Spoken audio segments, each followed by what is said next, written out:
¿Qué es la historia de la danza? Janet Ashley y Jen Leishon se cuestionan en las primeras líneas de su libro Una introducción a la historia de la danza. Iniciaré esta reflexión apelando al espíritu con el que escriben cuando dicen que en este trabajo estarán ausentes trincheras de lo que la historia de la danza debe ser y sobre cómo debe hacerse. Simplemente esta es una visión de las tantas posibles. Hablar de la historia de la danza es hablar de la historia del cuerpo y su manifestación en la interacción social dentro de una cultura. Solo entendiendo el simbolismo de lo que representa el gesto corporal, se puede vislumbrar el acercamiento a una posible interpretación del movimiento que se convierte en danza. Partiré esta reflexión alrededor del año 540 a.C. en Etruria, con dos documentos gráficos, dos tumbas que dan fe de la presencia de lo que posiblemente son danzas dentro del ritual funerario. En primer lugar, el friso de la tumba de Rubodi Pugliavasi. En segundo, imágenes de la tumba de Triclinium. En ambos ejemplos aparecen personajes con una disposición corporal que hace referencia a movimientos armónicos.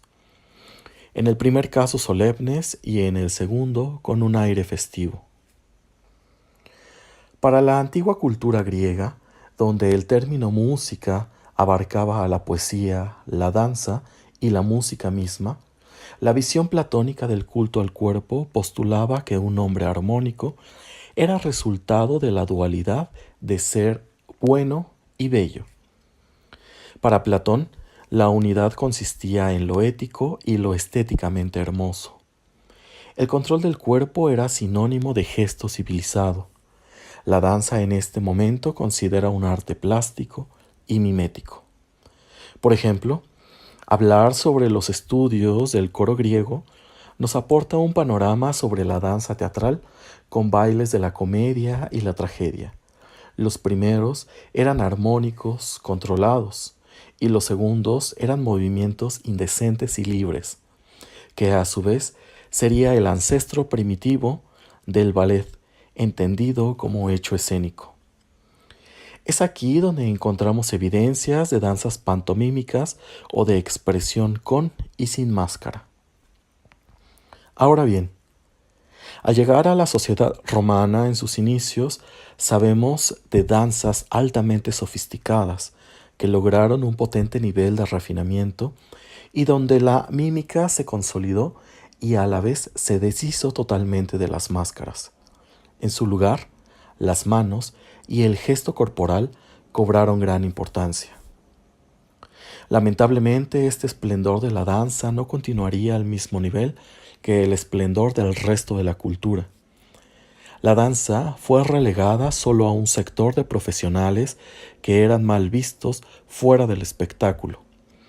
Y en la educación solo se impartían clases de pantomima a los niños, dotándolos de bases que pudieran desarrollar para una vida política posterior. La danza era un arte deshonesta que no convenía a la dignidad de un romano bien nacido, entendido éste como hijo de cuna libre. Se sobrepuso la idea de la moderación en el movimiento como sinónimo del hombre libre, como una forma de vida. Estos principios serían retomados más adelante en el Renacimiento y para la danza son los que dan lugar a la Valse-Danse. En la iconografía referente al mundo del Imperio Bizantino encontramos imágenes de Ménades, danzarinas, bailando con ideófonos, en algunas veces crótalos y en otras campanas. También algunos platos en plata con representaciones del rey David. Adentrándonos más en la Edad Media, sabemos de referencias gráficas a la danza bíblica de Miriam, pero es gracias al estudio de manuscritos iluminados donde aparecen indicios de donde podemos encontrar danzas en este momento histórico, tales como las que aparecían en las momerías. que podemos ubicar en un segundo estadio en la línea histórica que desembocará en el ballet. También sabemos de danzas como la carol, entendida como danza circular, ya sea abierta o cerrada, que podía comenzar en líneas y formar corros. Es también en este momento en el que encontramos el género de la danza de la muerte o danza macabra.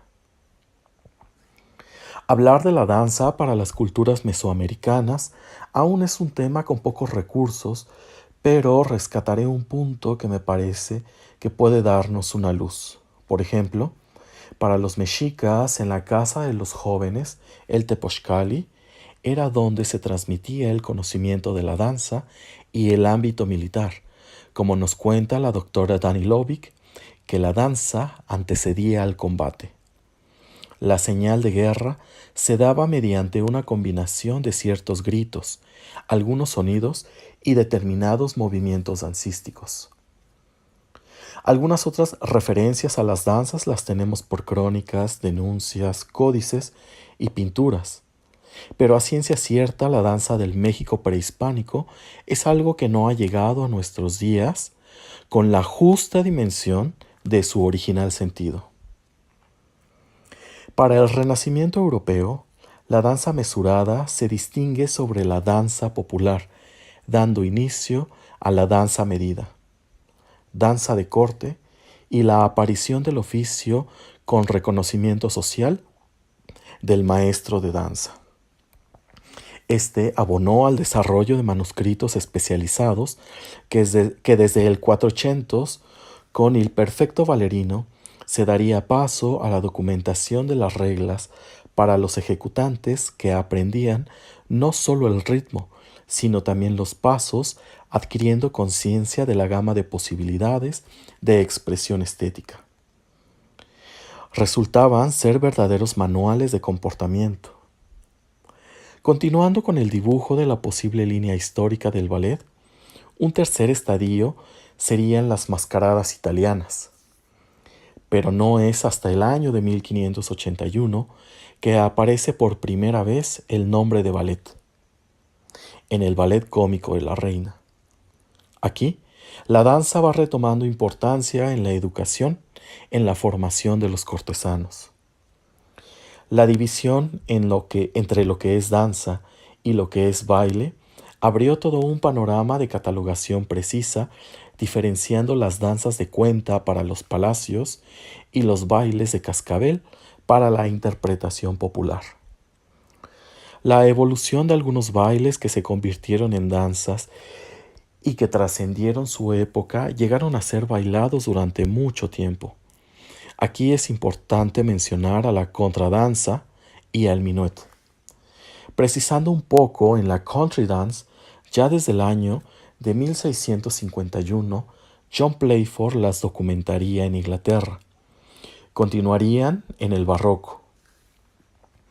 Ahora en Francia, con Luis XIV al frente, aparece la primera Academia de la Danza y con ella una codificación que debemos a la aparición de la notación Beauchamp-Fourier, que parte de lo que son las 5 posiciones de los pies para este momento sin tanto pronunciamiento del en dehors, base de lo que mucho tiempo después sería la técnica de ballet.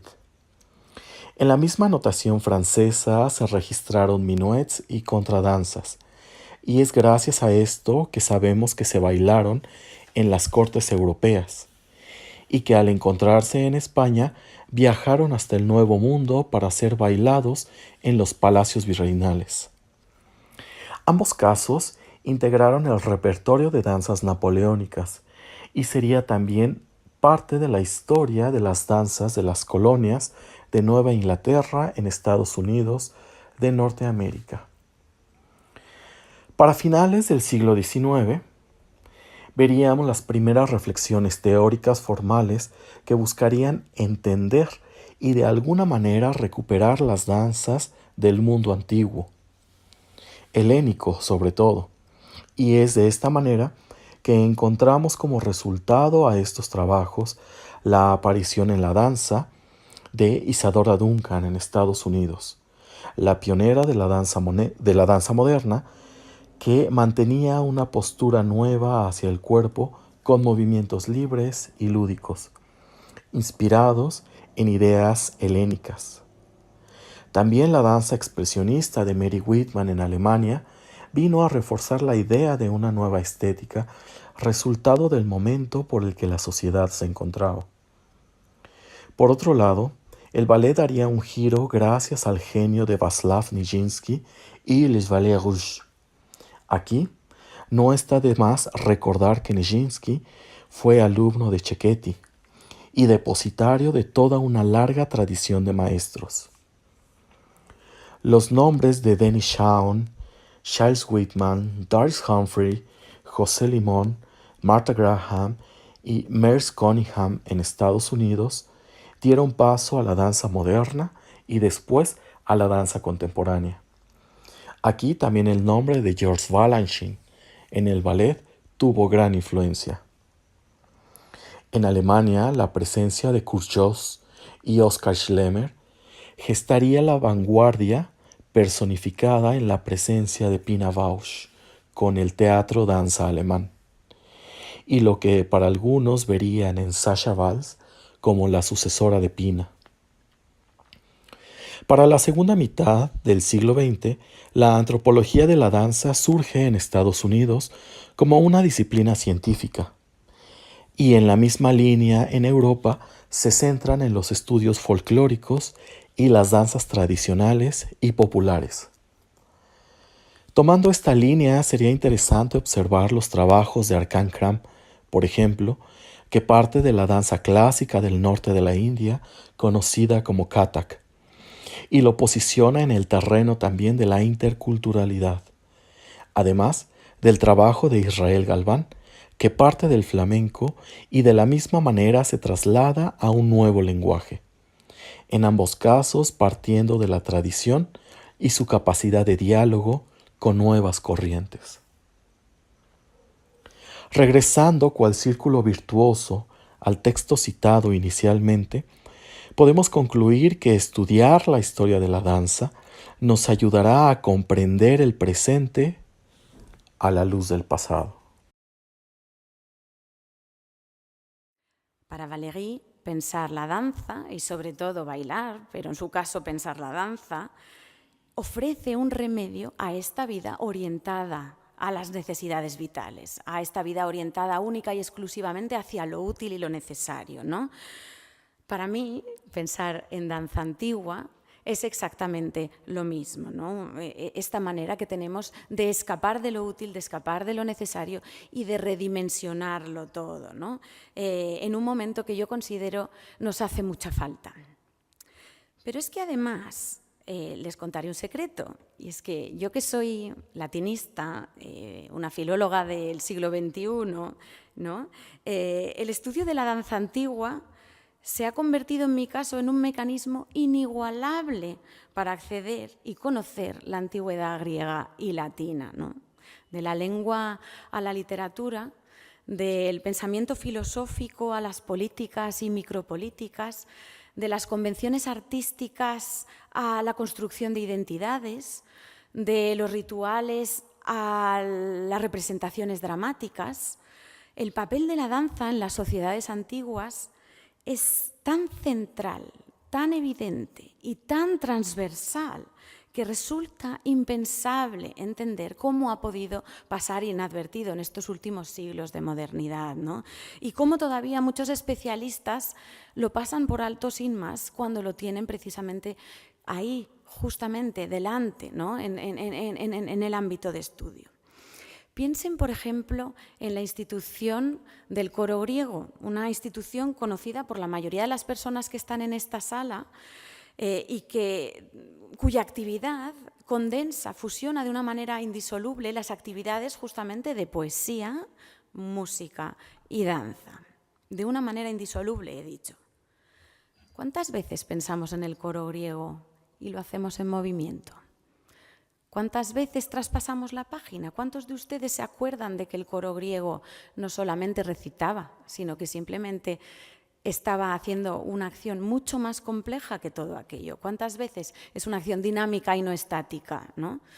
Yo no he venido aquí a replantear todo esto, sino simplemente a hacerles una invitación para rescatar todo lo que el estudio de la danza puede proporcionarnos hoy y, sobre todo, a disfrutar cuanto nos sea posible con ello, ¿no?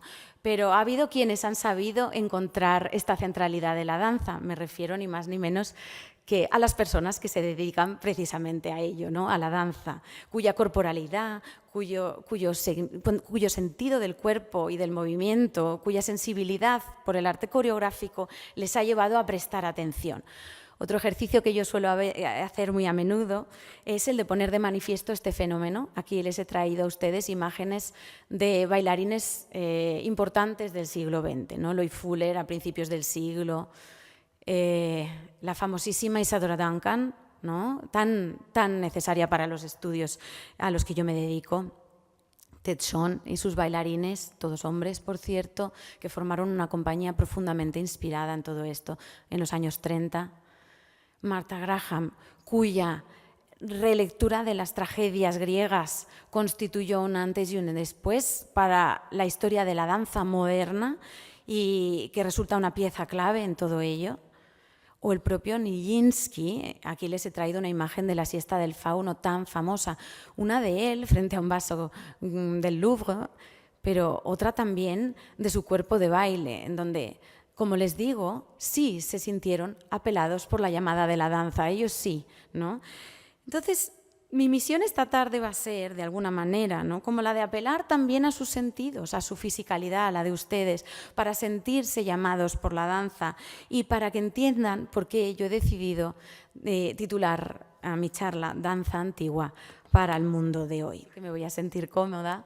Texto de Lucrecio del siglo I a.C., contemporáneo de Cicerón y mensajero de las filosofías de Epicuro, en un poema sobre la naturaleza, del cual yo he rescatado un pequeño pasaje. Es un pasaje que no se corresponde ni mucho menos con uno de los momentos más importantes ni más interesantes para el estudio de la danza antigua, pero que a mí me resulta muy interesante poder compartir con ustedes. Y leo a continuación. Dice, de este modo, las demás aficiones y artes ocupan de ordinario en sueños a los hombres con engañosas imágenes, los que dedicaron muchos días a contemplar atentos los juegos del circo.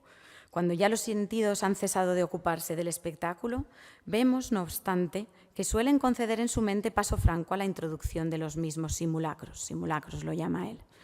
Y así durante muchos días, idénticas imágenes se ofrecen a sus ojos y aún despiertos creen ver a los danzarines mover sus ágiles miembros y sus oídos perciben el límpido canto de la cítara y el acento de las cuerdas y contemplan el mismo público, ven la escena resplandeciente con sus varios adornos. Tanto influyen la afición y el placer y las cosas en que uno habitualmente se ocupa. Este pasaje proviene del libro cuarto, un libro en el que el poeta examina no solo los sentidos, sino fundamentalmente el papel de los sueños, que es lo que a mí me interesa aquí. Lucrecio nos habla de cómo la experiencia que vivimos a diario puede penetrar en nuestros sueños y pone el ejemplo de los abogados que pleitean en sueños, dice. También los marineros se enfrentan a los vientos cuando duermen. Y él mismo dice que todavía sigue pensando en la naturaleza de las cosas cuando se acuesta. En un tránsito del negotium al otium, Lucrecio nos habla en un momento dado de todo esto que acabo de leerles. El traspaso de esas imágenes que percibimos aún despiertos, una experiencia que se queda con nosotros no solamente en sueños, sino en la vigilia. Y utiliza precisamente a la danza para explicar esta experiencia estética, esta experiencia vivida, ¿no? Del texto que yo les he traído podemos obtener muchísima información, ¿no?, sobre la danza. Podemos saber que se trata de una actividad habitual, de una actividad cotidiana, de una actividad que se celebra a menudo, dice muchos días, habitualmente se ocupa. En el marco de una celebración institucional, el texto latino, por cierto, dice de los juegos, los ludi, no habla de los juegos del circo, ¿no? Pero nos habla también de la organización, del escenario resplandeciente, de cómo puede brillar, de cómo está de organizado. Nos habla también del papel de los bailarines, varios bailarines en plural, que se mueven de una manera flexible, mollis es el término latino, de una manera fluida, ágil, y con una potencia visual tremenda, llega a nuestras percepciones aún cuando estamos despiertos. No solo lo que se ve, sino también lo que se oye, la música de la cítara. El texto de Lucrecio además dice que las cuerdas son locuentis, que hablan las cuerdas, ¿no? Que todavía nos parece escucharlas, ¿no? Nos ofrece mucha información, les digo, pero en realidad todos nos estamos preguntando lo mismo, ¿no? Pero ¿cómo se bailaba? ¿Cómo sonaba esa música? ¿Cómo eran los movimientos que nos pretende describir y que él mismo no solamente ve cuando asiste al espectáculo, sino que parece seguir viendo días después? ¿Cómo era esa música? ¿Cómo eran esas coreografías, esas formas? Nos ofrece entonces una imagen incompleta de cómo podía ser, algo que nos produce una cierta insatisfacción, una frustración. Los historiadores de la danza a menudo hablan de la melancolía, ¿no? De que el paso de danza desaparece en el momento mismo de ser ejecutado. Para paliar esa frustración, muchos han querido reconstruir los movimientos de la danza antigua. Han cogido las fuentes, las evidencias visuales y han querido rescatar todo lo posible. Sin embargo, ya les he dicho que la cerámica, los frisos, no son documentos precisos, son objetos de arte que responden a unas convenciones. Nos muestran un imaginario, pero no podemos tenerlos como un documento. Ha habido otras personas, como los bailarines que yo les he mostrado, que simplemente han querido experimentar con su propia creatividad para paliar esa frustración. Se han querido acercar a las fuentes clásicas estableciendo un diálogo diferente, ¿no? En mi caso, en el caso de las personas que conforman el grupo de investigación de improntas de danza antigua y otros colegas que trabajan el estudio de la danza hoy en día, pretendemos vivir de lo que tenemos, es decir, quedarnos satisfechos con esta imagen, ¿no? Y fijarnos en todo aquello que nos pueda ofrecer. En concreto, ¿qué papel tenía la danza en este momento? ¿Cuáles eran las implicaciones y su repercusión cultural, las implicaciones con la sociedad?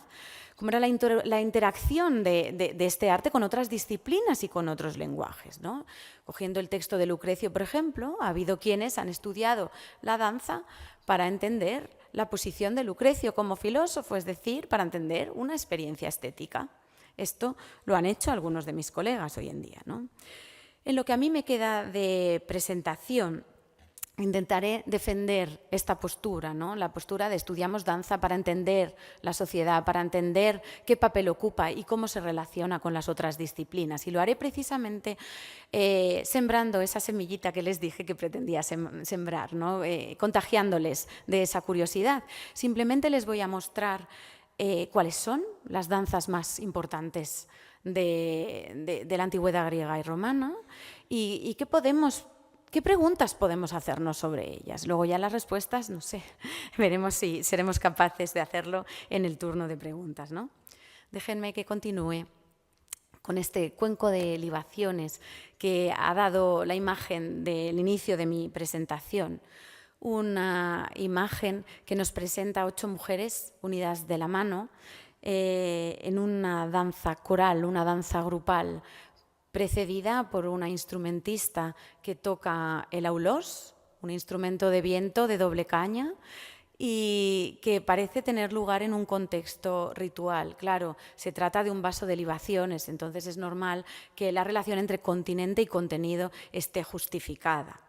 Y es que tengo que decirles que en Grecia antigua, luego ya hablaremos de Roma, los rituales incluyen como parte integral de la celebración el desarrollo de este tipo de danzas grupales en donde los integrantes, ya se lo he dicho yo, combinaban el recitado de himnos, de poesía, con la entonación de los mismos, es decir, la música, y por supuesto el movimiento acompasado del cuerpo, la ejecución de este tipo de danzas. Además del aulós podemos tener la cítara, la lira, otros instrumentos. Y no solamente existen coros de mujeres como este que les estoy enseñando aquí. Tenemos ejemplos de coros de hombres, de coros de niños. Hay incluso menciones a veces a coros mixtos de hombres y mujeres. Uno famosísimo es el del escudo de Aquiles en la Ilíada, ¿no? Los coros tienen lugar en distintos momentos de celebración ritual. Y, por supuesto, se dirigen a distintos dioses, a distintas divinidades. Muchos de ustedes conocen los géneros de la lírica, están acostumbrados a escuchar el término igual peán. El peán es la composición que se canta en honor a Apolo, pero un peán se ejecutaba bailando. De la misma manera los partenios, que son una danza como probablemente la que aquí tengamos, danzas de mujeres jóvenes en honor a Artemisa o a Hera. El ditirambo de Dioniso, donde podemos tener coros de hombres mayores o de jóvenes, y otras muchas ocasiones ya fuera del marco oficial, ocasiones vinculadas a la vida pública, ocasiones en donde el ritual también es necesario, como por ejemplo un matrimonio, ¿no? Los epitalamios son eso, un coro de personas que cantan y bailan y recitan poesías con motivo de una celebración nupcial, ¿no? Como ven entonces, el coro es un elemento perfecto para la distribución de la sociedad por género, por edad, por clase, ¿no? Es una articulación y una reproducción de las estructuras sociales inigualable. Los textos latinos nos dicen que no hace falta que todos los integrantes se muevan en bloque y a la vez. Hay momentos en los que los coros dialogan entre sí, se separan en semicoros. Hay momentos en los que una persona toma el papel de líder del coro y va pautando los ejercicios de los demás. Hay momentos incluso en los que se subvierten las normas habituales y pasa algo extraño. Esto nos lo dicen los textos.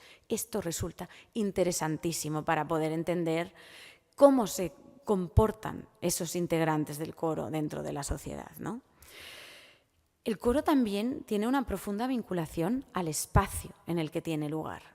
No solamente viene determinado por las características morfológicas del espacio, aquí podríamos bailar de una determinada manera que no sería igual en una sala redonda o en un pequeño pasillo estrecho, ¿no? Pero al mismo tiempo el coro connota el espacio de toda una serie de ideas rituales y de una potencialidad tremenda, ¿no? No quería dejar de recordarles que en griego el término choros no solamente significa danza, sino que significa también grupo de bailarines y también lugar para la danza. Entonces la conexión entre el espacio, el grupo, los integrantes y la actividad de los integrantes.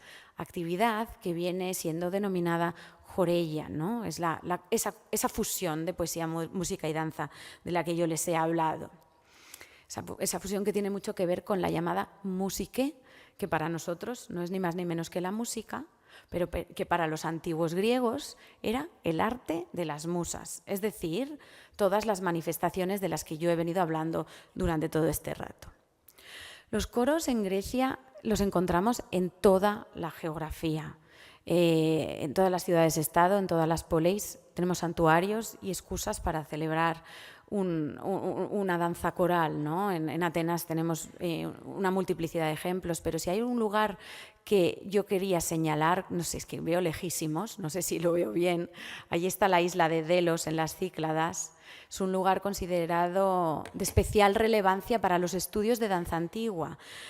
De especial relevancia porque hay muchos restos arqueológicos, muchas evidencias, pero sobre todo también porque es un lugar del que nos habla específicamente uno de los textos más importantes que tenemos para este estudio, que es el himno homérico a Apolo. Un himno en donde las mujeres de Delos, las de Helíades, bailan y con su coro ritual contagian a quienes les miran, se mueven y hacen partícipes con su voz, con su actuación, a todas las personas que están en torno.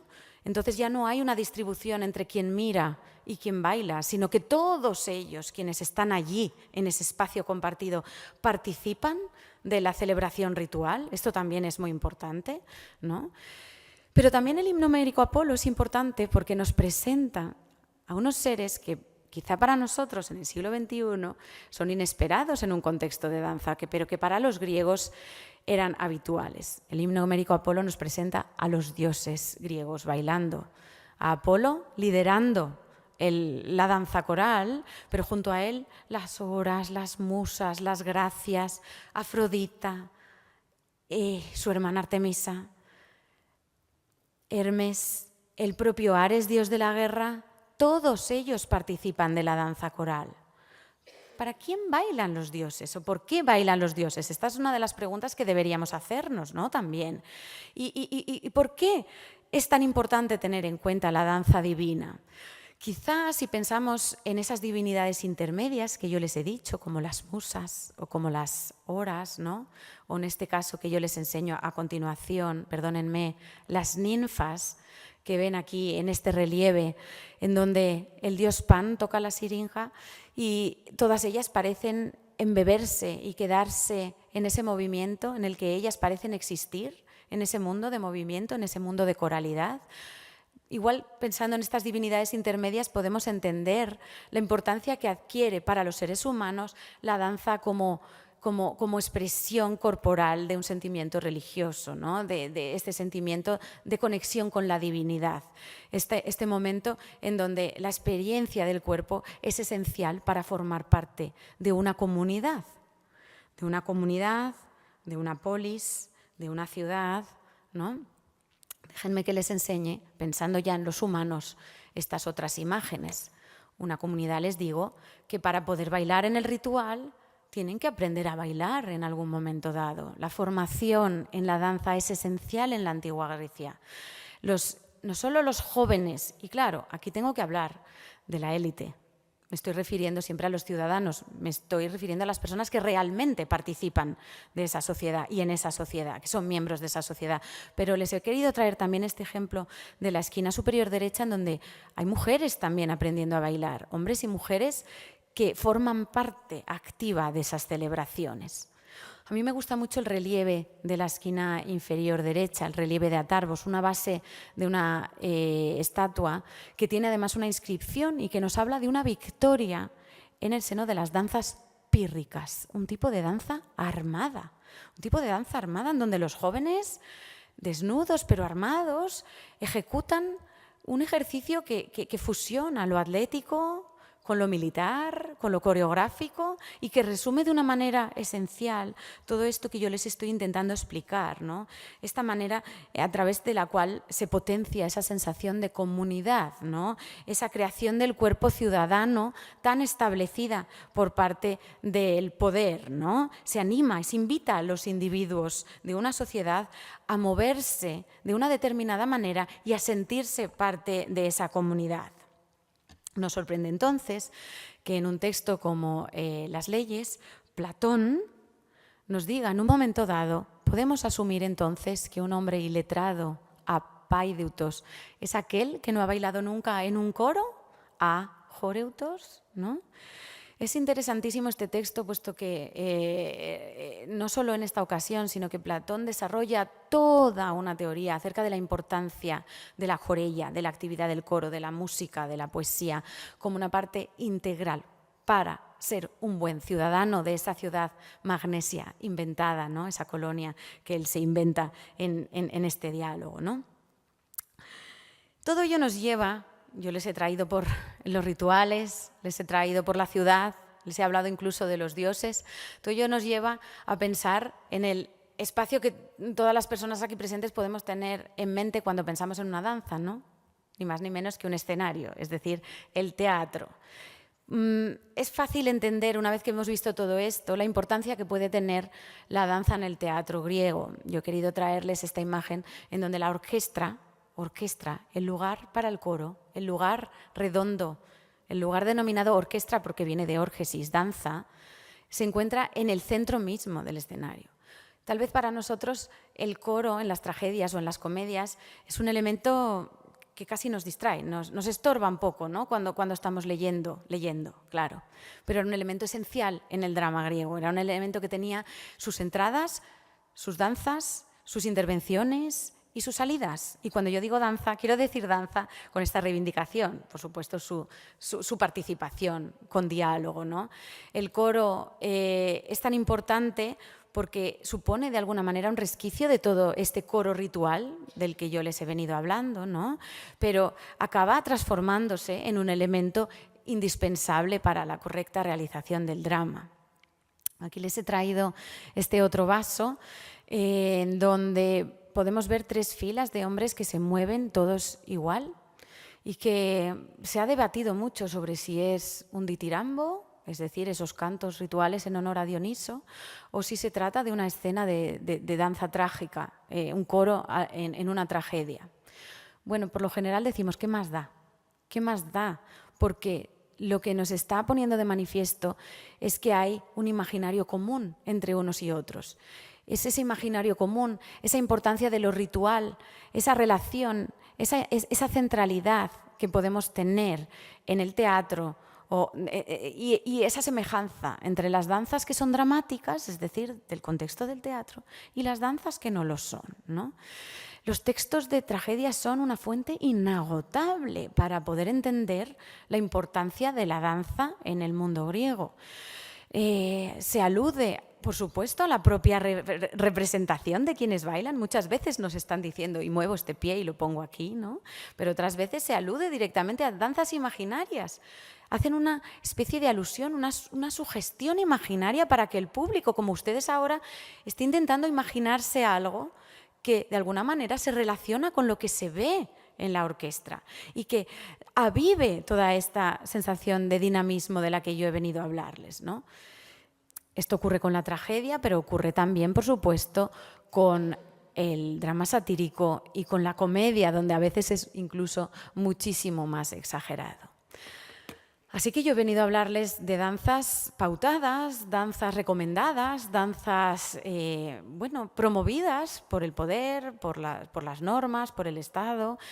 Pero claro, se pueden imaginar que en un mundo en donde la danza oficial, por así decirlo, forma parte de todo lo que yo les he dicho, todo aquello que está en los márgenes, todo lo subversivo, aquello que se produce a las afueras de la sociedad, también está plagado de danzas, obviamente. Si bailaban tanto cuando tenían que bailar, ¿cómo no iban a bailar cuando estaban, como nosotros, ¿no?, de fiesta o en otros contextos?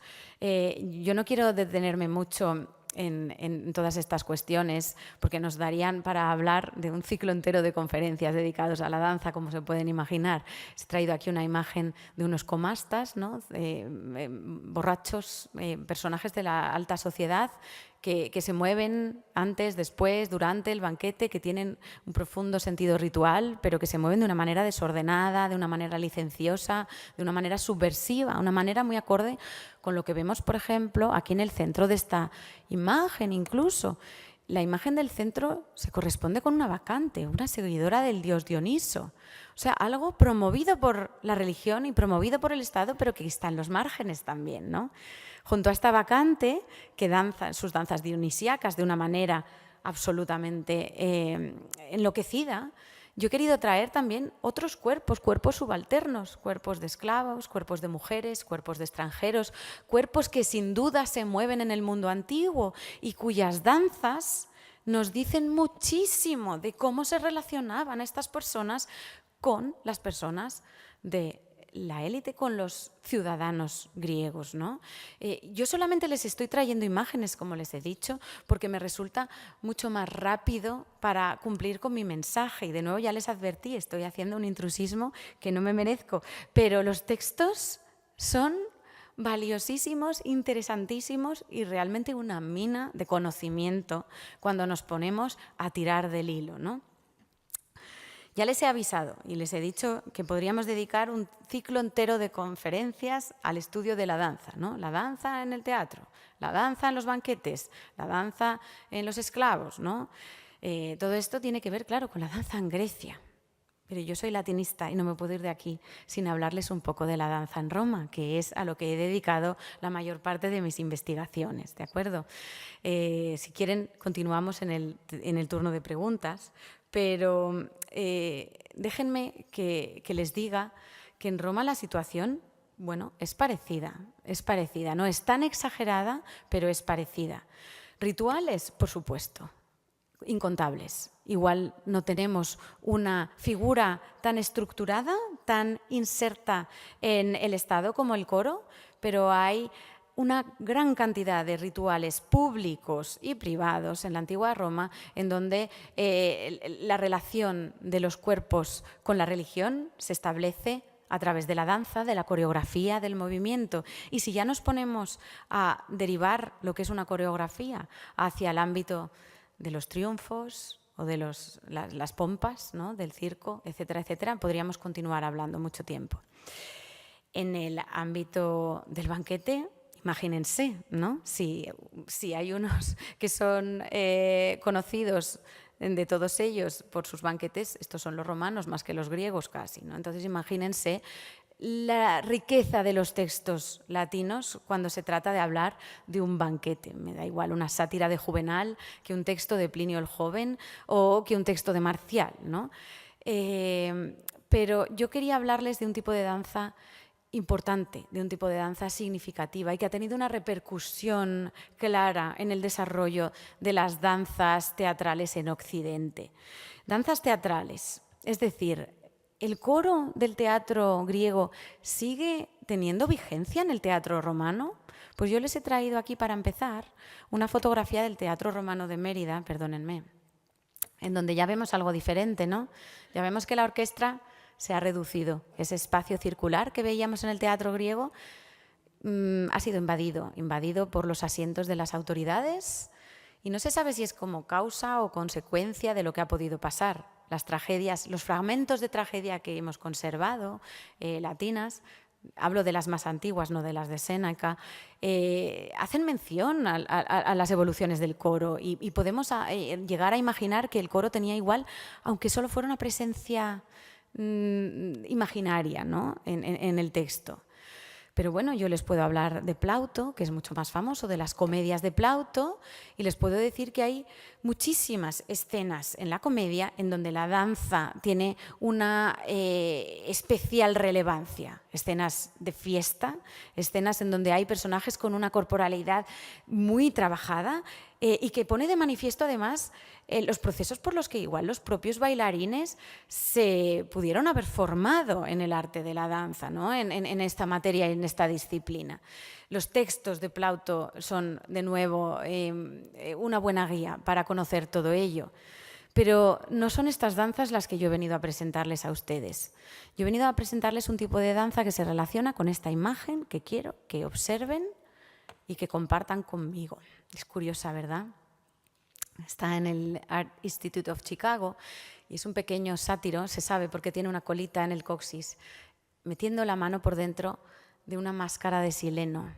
Una mano, un elemento físico, tremendamente físico y corporal, a través del agujero de la boca por donde sale el texto.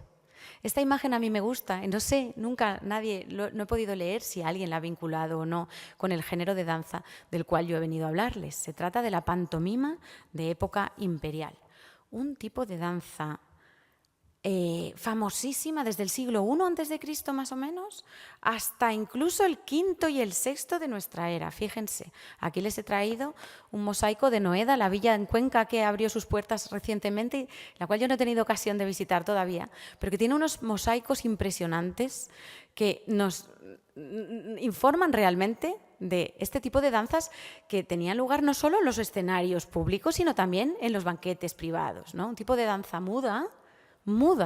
La máscara de esta pantomima que tienen ustedes aquí tiene la boca cerrada, una máscara que pueden ver claramente en esta otra imagen mucho más clara, ¿no? Es un actor o una actriz de pantomimas que tiene en su mano otras 3 máscaras cerradas. Es que es un tipo de danza mimética, imitativa, quiere decir, donde un solo bailarín, por lo general un hombre, pero esta imagen de aquí podría corresponder al cuerpo de una mujer, no se sabe en este caso, representaba todos los papeles de un mito. Las concomitancias entre la pantomima y la tragedia griega son muchísimas. Se transforman las tragedias muchas veces en libretos de pantomima y un solo actor puede hacer de Edipo, de Yocasta, de Layo y de todos los personajes de la tragedia. Era tal el nivel de profesionalización, era tal el éxito de los pantomimos a lo largo y ancho del imperio, que estos personajes se convierten en auténticos mediadores culturales, mediadores entre el este y el oeste, mediadores entre la alta y la baja cultura, pero también mediadores entre el público y el poder. Las relaciones personales de Augusto, de Mecenas, de Nerón, de Calígula, de Lucio Vero, los más importantes emperadores con bailarines como estos, están más que atestadas. A veces se produjeron incluso revueltas ciudadanas cuando se mandó a alguno de ellos al exilio. Era un poder evocador enorme, casi como estrellas del fútbol hoy en día, no son comparables a nuestros bailarines de hoy, los pantomimos. Pero lo que sí que sabemos es que la elocuencia de su cuerpo, esa danza muda, esa danza que ponen en el escenario, simplemente ataviados con una máscara y con un palio, llegó a ser inspiradora para algunos oradores como estos que les pongo a continuación, Luciano de Samosata del siglo II a.C. y el orador Libanio, que escribieron ambos textos en defensa del arte de la pantomima. Son tratados de retórica prácticamente, con todas las convenciones de la retórica orientadas no al uso de la palabra, sino a la elocuencia del cuerpo. Los paralelismos entre los oradores y los pantomimos se establecen muy a menudo en el mundo antiguo. Cicerón a veces compara a algún mal orador con una bailarina, ¿no? Y más a menudo, en épocas posteriores, lo vamos a ver. La actio era una parte importante, la puesta en escena de la declamación. Sin embargo, lo que aquí nos encontramos son rhétores, teóricos de la retórica, escribiendo alabanzas sobre la elocuencia de la pantomima. Todo lo que hay detrás, claro, puede ser una exageración, puede ser un ejercicio de retórica, puede ser cualquier cosa, pero lo que nos viene a decir es que, sin duda, la danza era un elemento importantísimo para ellos. En su época era el vehículo que tenían para conocer los mitos. Se nos dice incluso, Ovidio dice que sus poemas han sido bailados en el escenario. ¿Cuáles son? ¿Las metamorfosis, quizás? Puesto que había mucha transformación. Puede ser el arte de amar, puede ser, no lo sabemos, no nos lo dice claramente. Pero lo que sí que sabemos es que la pantomima era tan importante que la relación que se estableció entre las distintas artes, pantomima y literatura, pantomima y arte, las convenciones artísticas de la escultura clásica pueden estar tremendamente relacionadas con las poses de los pantomimos en el escenario. Todo ello forma parte de un mismo imaginario cultural y de una misma manera de entender el mundo, una manera en la que la danza, sin duda, tenía un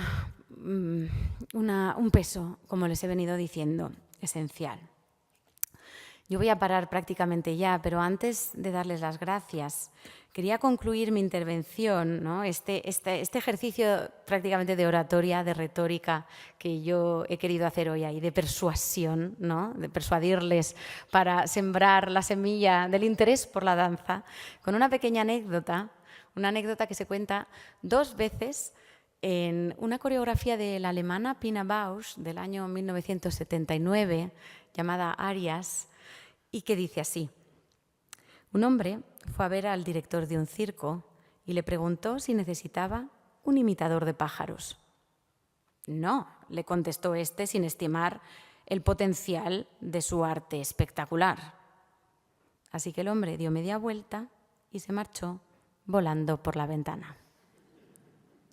Espero que con esto ya estén convencidos del todo y no dejen pasar esta ocasión, que no se les vaya el tema de la danza volando también por la ventana. Muchísimas gracias.